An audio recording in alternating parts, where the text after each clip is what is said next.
Paavali, Jumalan palvelija ja Jeesuksen Kristuksen apostoli, Jumalan valittujen uskoa ja sen totuuden tuntemista varten, joka on jumalisuuden mukainen.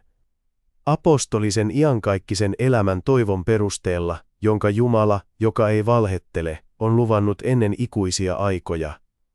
Mutta kun aika oli tullut, ilmoitti hän sanansa saarnassa, joka on uskottu minulle Jumalan, meidän vapahtajamme, käskyn mukaan, Tiitukselle, oikealle pojalleni yhteisen uskomme perusteella.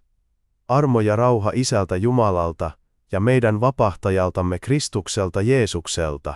Minä jätin sinut Kreettaan sitä varten, että järjestäisit, mitä vielä jäi järjestämättä, ja että asettaisit, niin kuin minä sinulle määräsin, joka kaupunkiin vanhimmat. Jos missä olisi joku nuhteeton, yhden vaimon mies, jonka lapset ovat uskovia, eivät irstaudesta syytettyjä eivätkä niskoittelevia.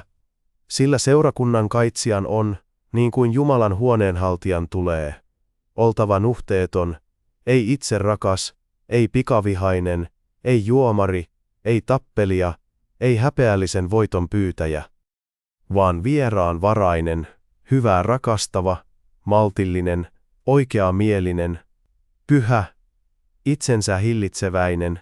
Hänen tulee pysyä kiinni opinmukaisessa, luotettavassa sanassa, että olisi kykenevä sekä neuvomaan terveellä opilla, että kumoamaan vastaansanojain väitteet. Sillä paljon on niskoittelevia, turhanpuhujia ja eksyttäjiä, varsinkin ympärileikattujen joukossa.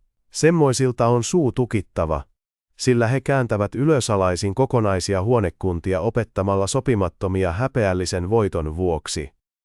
Eräs heistä, heidän oma profeettansa, on sanonut, petturi Kreetan mies, peto ilkeä, laiskuri vatsa.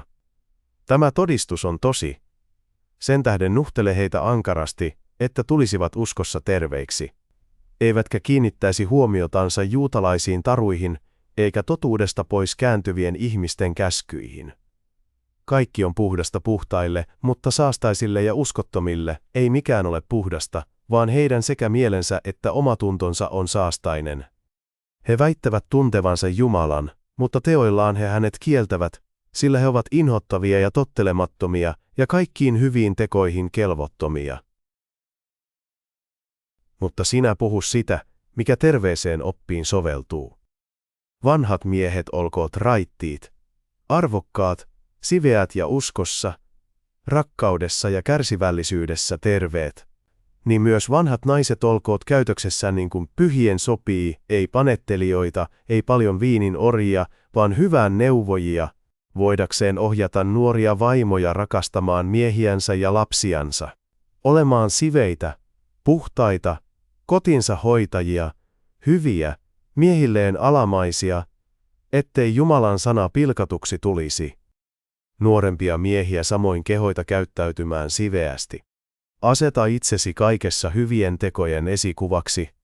Olkoon opetuksesi puhdasta ja arvokasta, ja puheesi tervettä ja moitteetonta, että vastustaja häpeäisi, kun hänellä ei ole meistä mitään pahaa sanottavana. Kehoita palvelijoita olemaan isännilleen kaikessa alamaisia, heille mieliksi, etteivät vastustele, etteivät näpistele, vaan kaikin tavoin osoittavat vilpitöntä uskollisuutta, että he Jumalan, meidän vapahtajamme, opin kaikessa kaunistaisivat. Sillä Jumalan armo on ilmestynyt pelastukseksi kaikille ihmisille, ja kasvattaa meitä, että me, hyljäten jumalattomuuden ja maailmalliset himot, eläisimme siveästi ja vanhurskaasti ja jumalisesti nykyisessä maailmanajassa, odottaessamme autuaalisen toivon täyttymistä ja suuren Jumalan ja vapahtajamme Kristuksen Jeesuksen kirkkauden ilmestymistä, hänen, joka antoi itsensä meidän edestämme, lunastaakseen meidät kaikesta laittomuudesta ja puhdistaakseen itselleen omaisuudeksi kansan, joka hyviä tekoja ahkeroitsee. Puhu tätä ja kehoita ja nuhtele kaikella käskyvallalla. Älköön kukaan sinua halveksiko. Muistuta heitä olemaan hallituksille ja esivalloille alamaiset, kuuliaiset, kaikkiin hyviin tekoihin valmiit. Etteivät ketään herjaa, eivät riitele, vaan ovat lempeitä ja osoittavat kaikkea sävyisyyttä kaikkia ihmisiä kohtaan. Olimmehan mekin ennen ymmärtämättömiä, tottelemattomia, eksyksissä, moninaisten himojen ja hekumain orjia, elimme pahuudessa ja kateudessa, olimme inhottavia ja vihasimme toisiamme.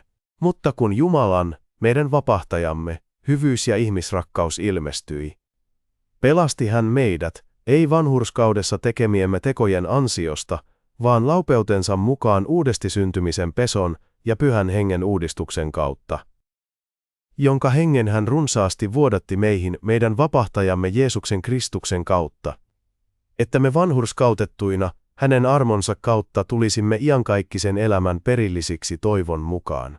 Tämä sana on varma, ja minä tahdon, että sinä näitä teroitat, niin että ne, jotka Jumalaan uskovat, ahkeroisivat hyvien tekojen harjoittamista.